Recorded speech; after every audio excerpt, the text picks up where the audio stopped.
Ezra. Chapter 1.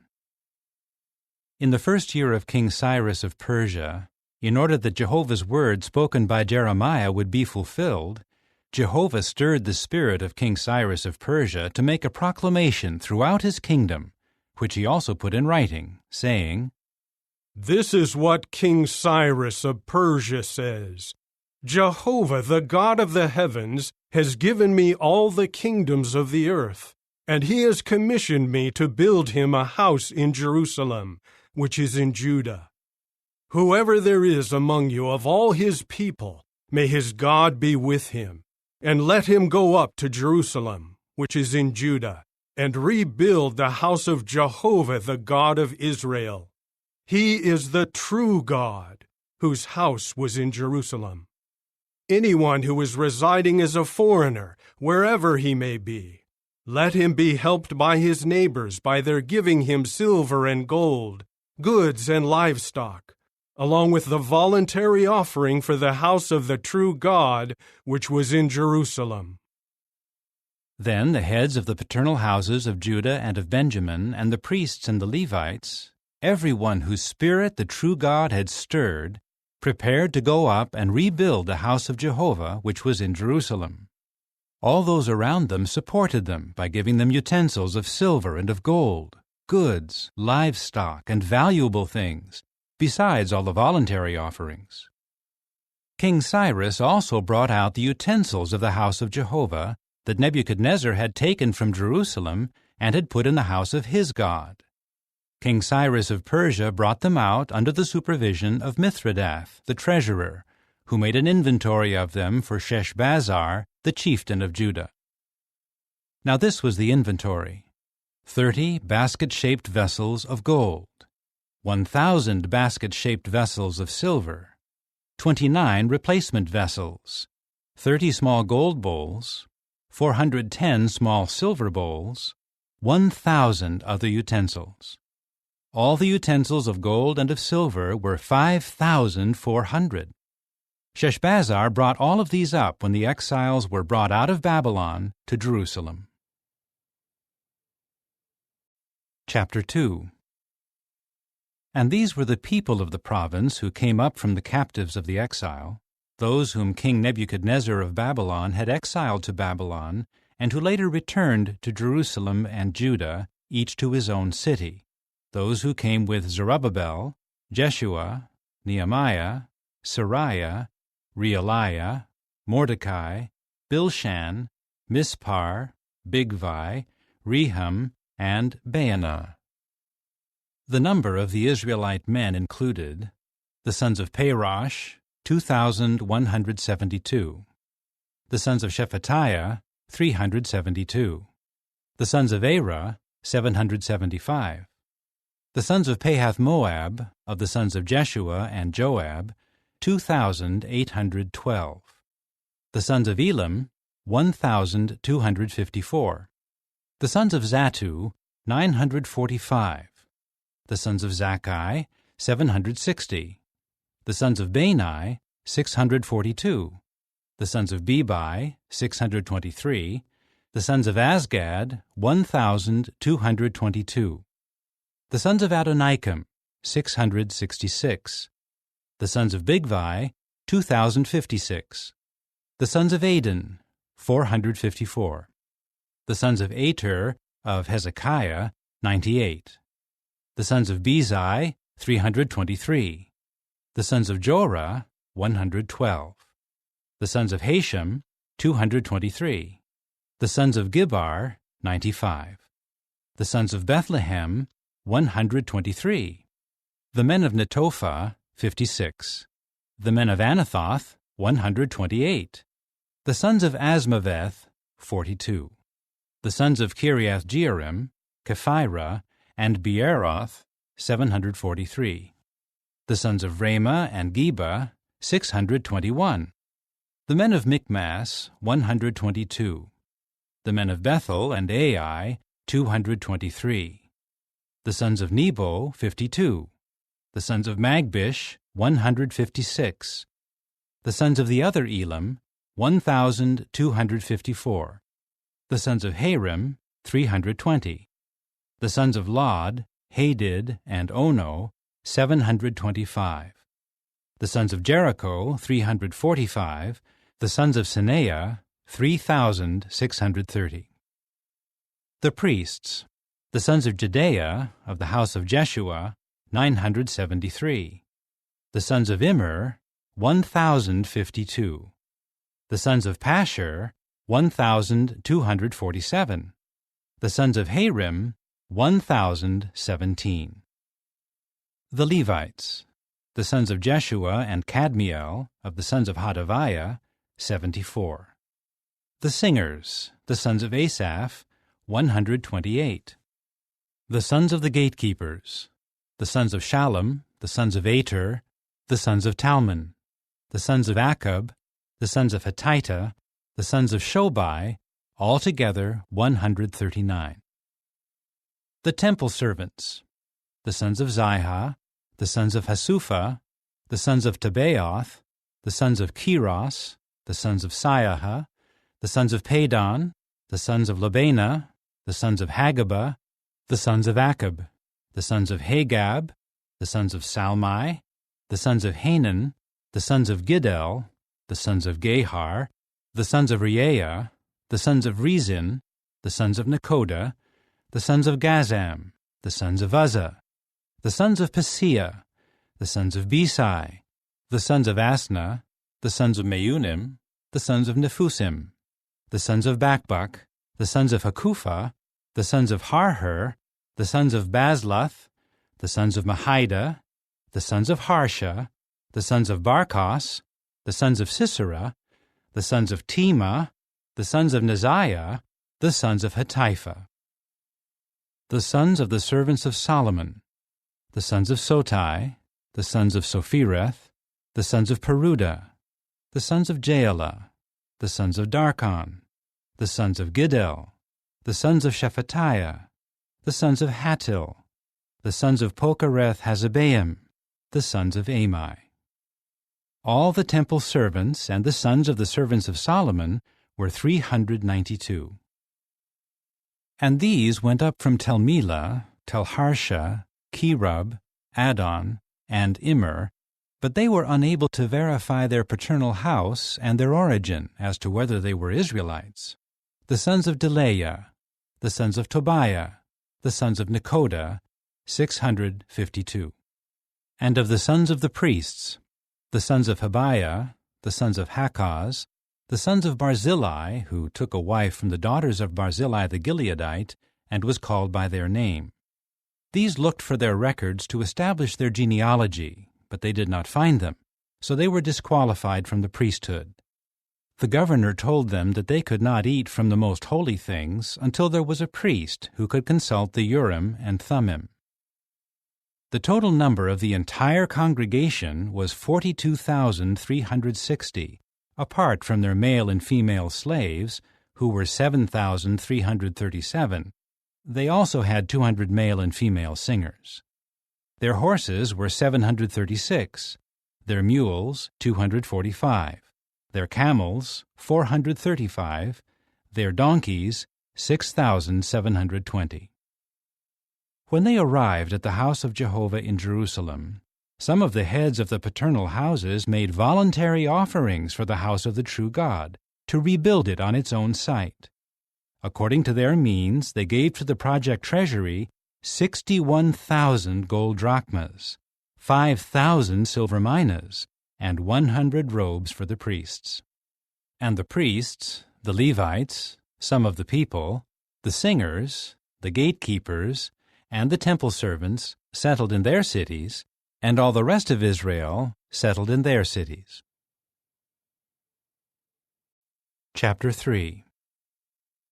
When the 7th month arrived, and the Israelites were in their cities, they gathered together with one accord in Jerusalem.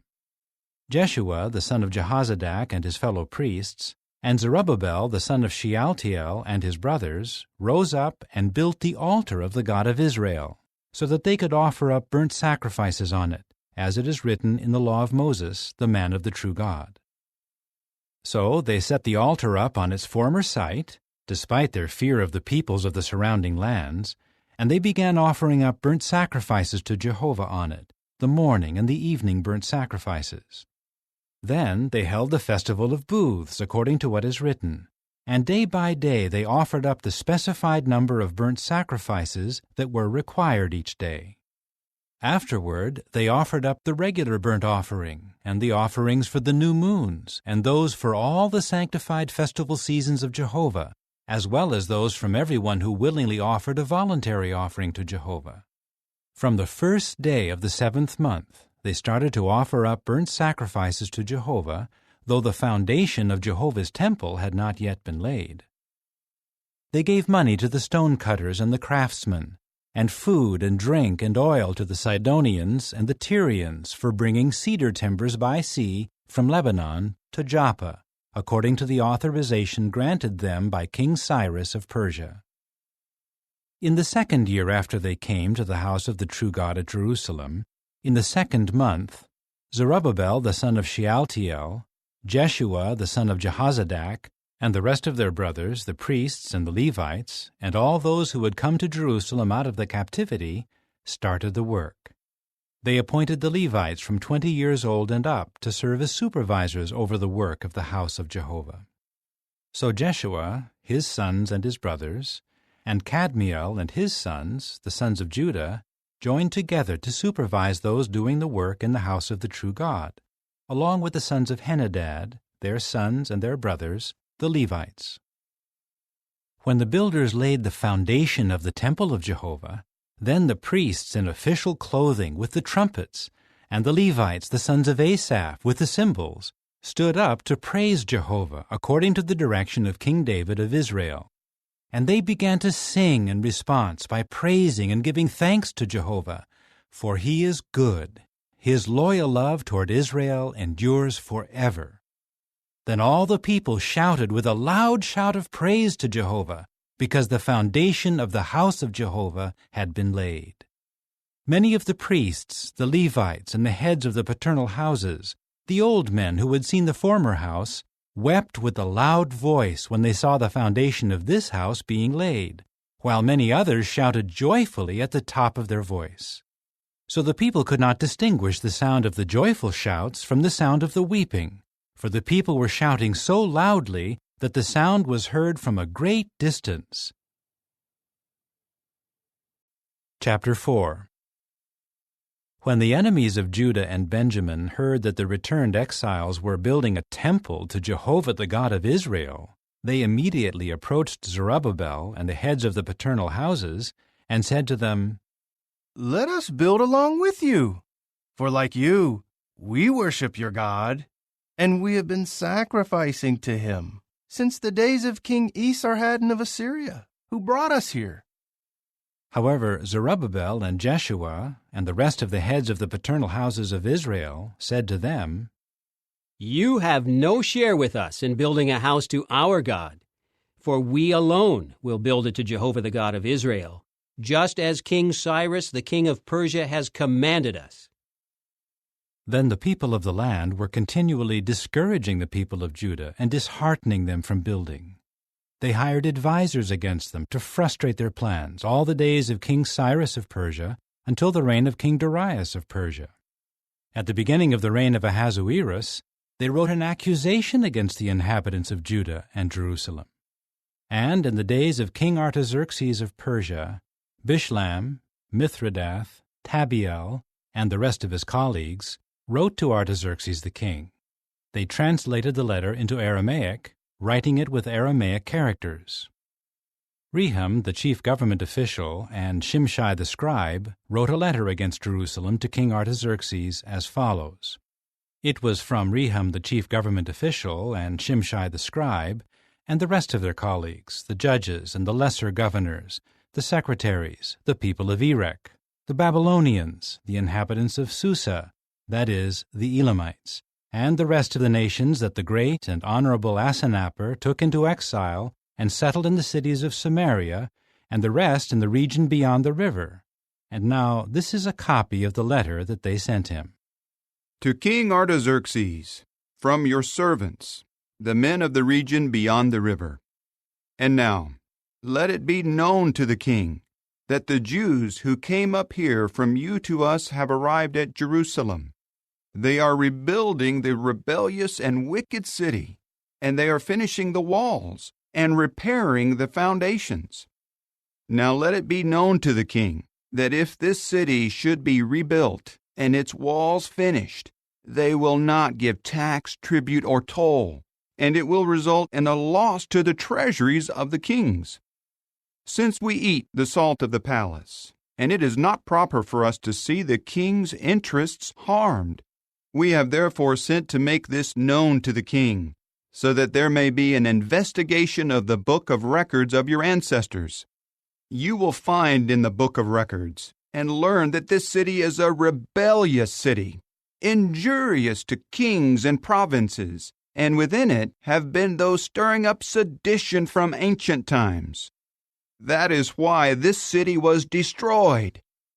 We are making known to the king that if this city is rebuilt and its walls are finished, you will have no control of the region beyond the river. The king sent word to Rehum, the chief government official, and Shimshai the scribe, and the rest of their colleagues who were dwelling in Samaria, and the rest of the region beyond the river. Greetings. And now the official document that you sent us has been clearly read before me. By my order an investigation was made, and it was found that from long ago the city has had uprisings against kings, and rebellions and revolts have taken place there. There were powerful kings over Jerusalem who ruled the whole region beyond the river, and tax, tribute, and toll were paid to them. Now issue an order for these men to stop work, so that the city may not be rebuilt until I issue an order. Be careful not to neglect acting in this regard, so that the king's interests are not harmed any further. Now after the copy of the official document of King Artaxerxes had been read before Rehum and Shimshai the scribe and their colleagues, they quickly went to Jerusalem to the Jews and used force to stop them. It was then that the work on the house of God, which was in Jerusalem, came to a halt, and it remained at a standstill until the 2nd year of the reign of King Darius of Persia. Chapter 5. Then the prophets Haggai and Zechariah the grandson of Iddo prophesied to the Jews who were in Judah and in Jerusalem in the name of the God of Israel, who was over them. It was then that Zerubbabel the son of Shealtiel and Jeshua the son of Jehozadak started to rebuild the house of God which was in Jerusalem, and the prophets of God were with them and supported them. At that time Tattenai, the governor of the region beyond the river, and Shethar-bozenai and their colleagues came to them and asked them, "Who issued an order to you to build this house and to finish this structure?" Then they asked them, "What are the names of the men who are working on this building?" But God was watching over the elders of the Jews, and they did not stop them until the report could be sent to Darius, and an official document could be sent back concerning this. Here is a copy of the letter that Tattenai, the governor of the region beyond the river, and Shethar-bozenai and his colleagues, the lesser governors of the region beyond the river, sent to King Darius. They sent the report to him, and this is what they wrote. To King Darius, all peace. Let it be known to the king that we went to the province of Judah to the house of the great God, and it is being built with large stones rolled into place, and timbers are being laid in the walls. The work is being eagerly done by the people, and is making progress through their efforts. Then we questioned their elders, asking them, "Who issued an order to you to build this house and to finish this structure?" We also asked them their names to inform you, so that we could write the names of the men who are taking the lead. This is the response they gave us.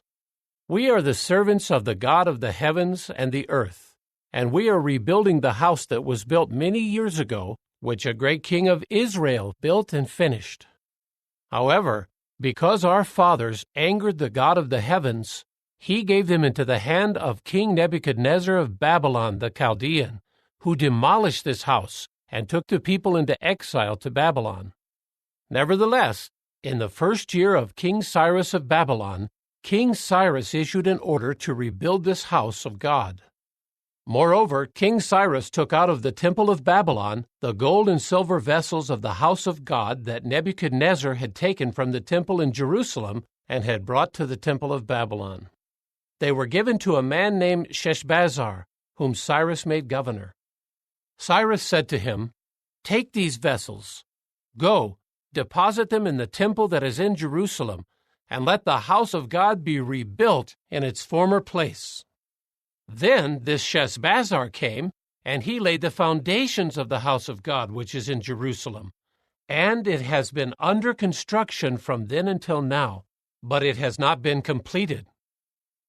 Now, if it seems good to the king, let an investigation be made in the royal treasury there in Babylon to determine whether King Cyrus issued an order to rebuild that house of God in Jerusalem, and let the decision of the king concerning this be sent to us.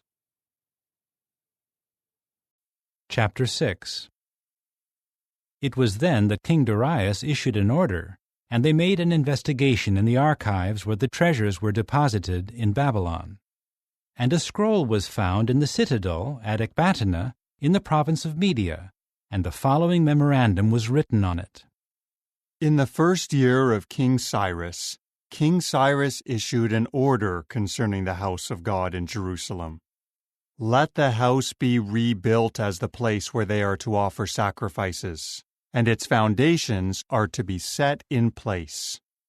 Its height is to be 60 cubits, its width 60 cubits, with 3 layers of large stones rolled into place and 1 layer of timbers, and let the expense be paid from the king's house.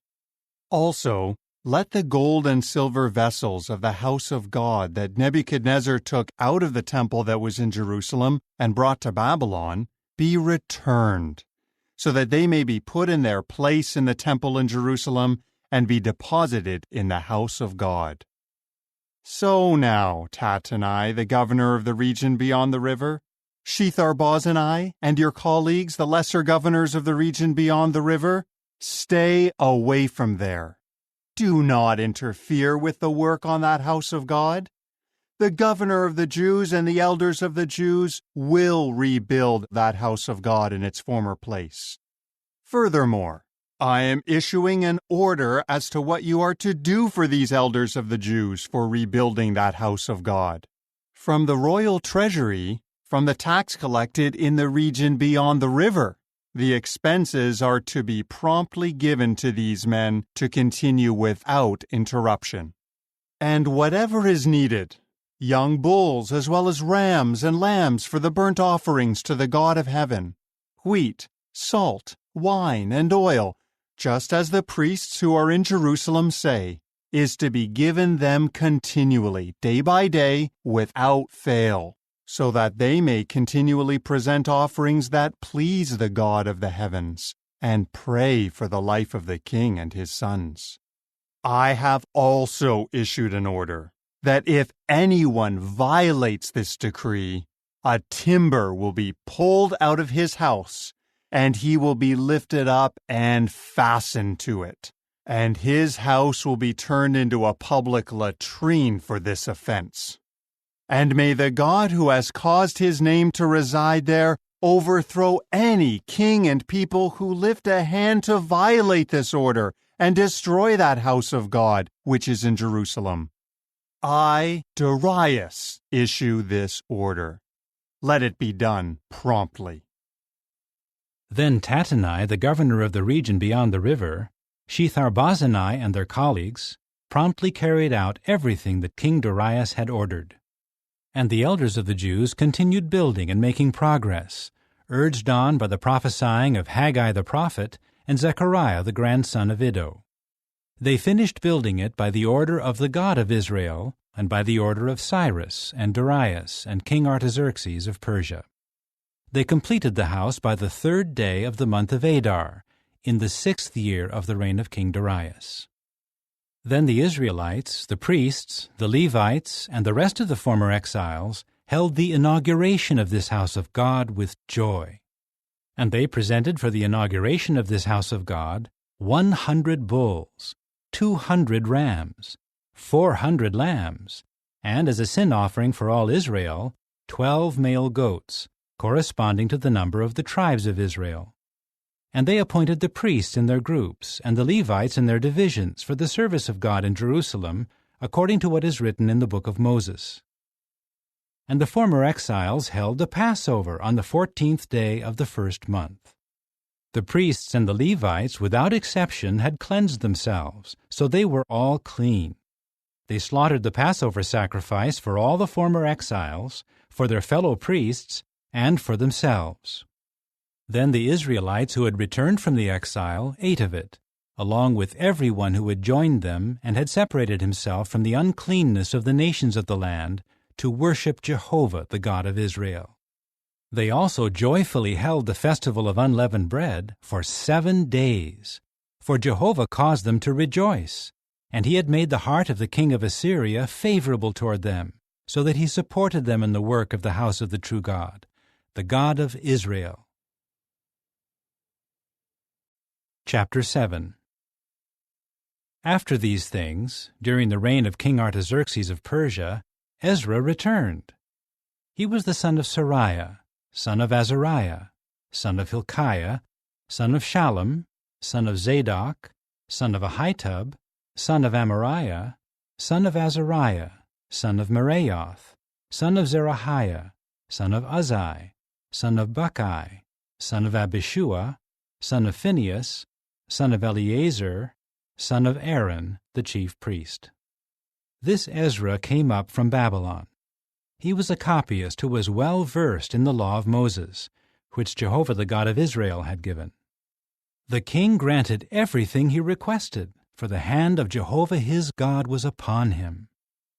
Some of the Israelites, the priests, the Levites, the singers, the gatekeepers, and the temple servants went up to Jerusalem in the 7th year of King Artaxerxes.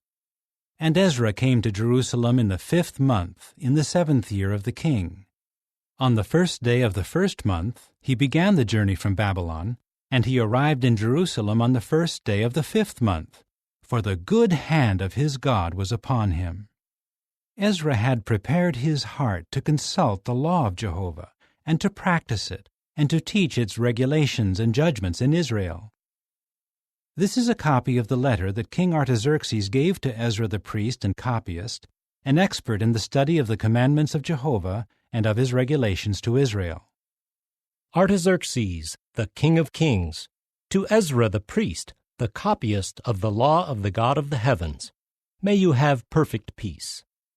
And now I have issued an order that everyone in my realm of the people of Israel and their priests and Levites who is willing to go with you to Jerusalem should go. For you are sent by the king and his 7 advisers to investigate whether the law of your God, which is with you, is being applied in Judah and Jerusalem, and to take the silver and the gold that the king and his advisers have voluntarily given to the God of Israel, whose residence is in Jerusalem, with all the silver and the gold that you receive in all the province of Babylon, along with the gift that the people and the priests voluntarily give to the house of their God, which is in Jerusalem. And you are to buy promptly with this money bulls, rams, lambs, along with their grain offerings and their drink offerings, and you are to present them on the altar of the house of your God in Jerusalem. And whatever seems good to you and to your brothers to do, you may do with the rest of the silver and the gold, according to the will of your God. And all the vessels that are given to you for the service of the house of your God, you are to deliver before God at Jerusalem. And the rest of the necessities of the house of your God that you are required to give, you will give out of the royal treasury. I, King Artaxerxes, have issued an order to all the treasurers in the region beyond the river that everything that Ezra the priest, the copyist of the law of the God of the heavens, requests of you is to be done promptly, up to 100 talents of silver, 100 core measures of wheat, 100 bath measures of wine, 100 bath measures of oil, and salt without limit. Let everything that is ordered by the God of the heavens be done with zeal for the house of the God of the heavens, so that there may be no wrath against the king's realm and his sons. And you are further advised that it is not permitted to impose any tax, tribute, or toll on any of the priests and Levites, musicians, doorkeepers, temple servants, and workers of this house of God. And you, Ezra, according to the wisdom that you possess from your God, appoint magistrates and judges to judge all the people in the region beyond the river, all those who know the laws of your God, and you should instruct anyone who does not know them. And everyone who does not observe the law of your God and the law of the king should have judgment executed on him promptly, whether it is death, banishment, a fine, or imprisonment. May Jehovah, the God of our forefathers, be praised, who put it into the heart of the king to beautify the house of Jehovah in Jerusalem. And he has shown me loyal love before the king and his advisers and all the mighty princes of the king. So I took courage, because the hand of Jehovah my God was upon me, and I gathered out of Israel leading men to go up with me. Chapter 8. Now these were the heads of their paternal houses, and the genealogical enrollment of those who went up with me out of Babylon during the reign of King Artaxerxes. Of the sons of Phinehas, Gershom. Of the sons of Ithamar, Daniel. Of the sons of David, Hattush. Of the sons of Shechaniah, of the sons of Parosh, Zechariah, and with him there was an enrollment of 150 males. Of the sons of Pahath-Moab, Elihoenai, the son of Zerahiah, and with him 200 males. Of the sons of Zattu, Shechaniah, the son of Jehaziel, and with him 300 males. Of the sons of Adin, Ebed, the son of Jonathan, and with him 50 males. Of the sons of Elam, Jeshaiah, the son of Athaliah, and with him 70 males. Of the sons of Shephatiah, Zebediah, the son of Michael, and with him 80 males. Of the sons of Joab, Obadiah, the son of Jehiel, and with him 218 males. Of the sons of Bani, Shelomith, the son of Josephiah, and with him 160 males. Of the sons of Bebai, Zechariah, the son of Bebai, and with him 28 males. Of the sons of Azgad, Johanan, the son of Hakatan, and with him 110 males. Of the sons of Adonikam, those who were the last, and these were their names: Eliphelet, Jeiel, and Shemaiah, and with them 60 males. And of the sons of Bigvai, Uthai and Zabad, and with them 70 males. I assembled them at the river that comes to Ahava, and we camped there for 3 days. But when I examined the people and the priests, I did not find any of the Levites there.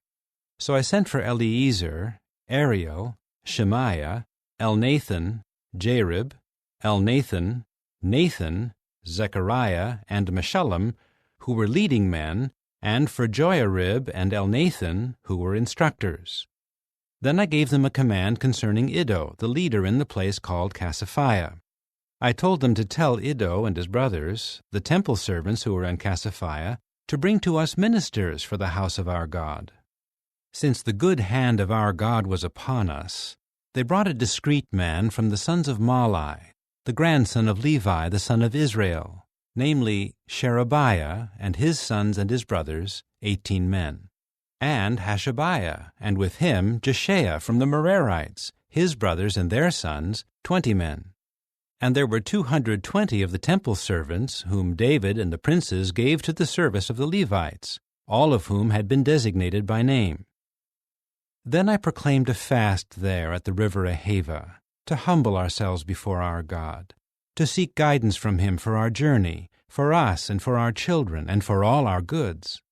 I was ashamed to ask the king for soldiers and horsemen to protect us against the enemies along the way, because we had said to the king, "The good hand of our God is over all those seeking him, but his strength and his anger are against all those abandoning him."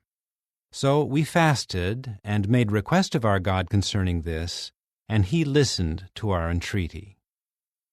I now set apart 12 of the chiefs of the priests, namely Sherebiah and Hashabiah, along with 10 of their brothers. Then I weighed out to them the silver and the gold and the utensils, the contribution that the king and his advisers and his princes and all the Israelites who were present there had made to the house of our God.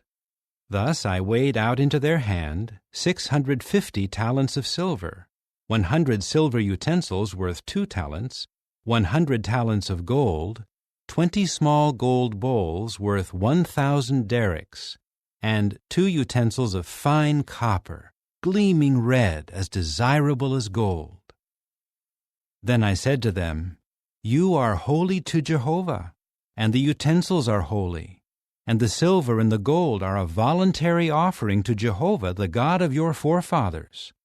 Guard them carefully until you weigh them out before the chiefs of the priests and the Levites and the princes of the paternal houses of Israel in Jerusalem, in the chambers of the house of Jehovah." And the priests and the Levites took the silver and the gold and the utensils that had been weighed out to them, in order to bring them to Jerusalem, to the house of our God. Finally, we pulled away from the river Ahava on the 12th day of the first month to go to Jerusalem. And the hand of our God was over us, and he rescued us from the hand of the enemy and from ambush along the way. So we came to Jerusalem and stayed there for 3 days. And on the 4th day we weighed out the silver and the gold and the utensils in the house of our God, and handed them over to Meremoth, son of Urijah the priest. And with him was Eleazar, son of Phinehas, and with them were the Levites, Jozabad, son of Jeshua, and Noadiah, son of Binnui. Everything was numbered and weighed, and all the weight was recorded. Those coming out of the captivity, the former exiles, presented burnt sacrifices to the God of Israel, 12 bulls for all Israel, 96 rams, 77 male lambs, and 12 male goats as a sin offering. All of this was a burnt offering to Jehovah. Then we gave the decrees of the king to the satraps of the king and the governors of the region beyond the river, and they supported the people and the house of the true God. Chapter 9. And as soon as these things had been done, the princes approached me and said, "The people of Israel and the priests and the Levites have not separated themselves from the peoples of the lands and their detestable practices, those of the Canaanites, the Hittites, the Perizzites, the Jebusites, the Ammonites, the Moabites, the Egyptians, and the Amorites. They have taken some of their daughters as wives for themselves and for their sons. Now they, the holy offspring, have become mingled with the peoples of the lands. The princes and the deputy rulers have been the foremost offenders in this unfaithfulness." Now as soon as I heard of this, I ripped apart my garment and my sleeveless coat, and pulled out some of the hair of my head and my beard, and I sat down in shock. Then everyone who had reverence for the words of the God of Israel gathered around me, because of the unfaithfulness of the exiled people, while I was sitting in shock until the evening grain offering. And at the time of the evening grain offering, I stood up from my humiliation with my garment and my sleeveless coat torn apart, and I got down on my knees and spread out my hands to Jehovah my God. And I said, "O my God, I feel ashamed and embarrassed to raise my face to you, O my God, for our errors have multiplied over our heads, and our guilt has mounted up to the heavens. From the days of our forefathers until this day, our guilt has been great. And because of our errors, we, our kings, and our priests have been given into the hand of the kings of the lands, to the sword, to captivity, to plunder, and to disgrace, as is the case today. But now, for a brief moment, favor has come from Jehovah our God, by letting a remnant escape and by giving us a secure position in his holy place, to make our eyes shine, O our God, and to revive us a little in our slavery. For although we are slaves, our God has not abandoned us in our slavery, but he has extended his loyal love toward us before the kings of Persia, to revive us so as to raise up the house of our God, and to restore its ruins, and to give us a stone wall in Judah and in Jerusalem. But now what can we say, O our God, after this? For we have left your commandments, which you gave us through your servants the prophets, saying, the land that you are going in to take possession of is an impure land because of the impurity of the peoples of the lands, because of their detestable practices with which they have filled it from end to end with their uncleanness. Therefore do not give your daughters to their sons, neither accept their daughters for your sons.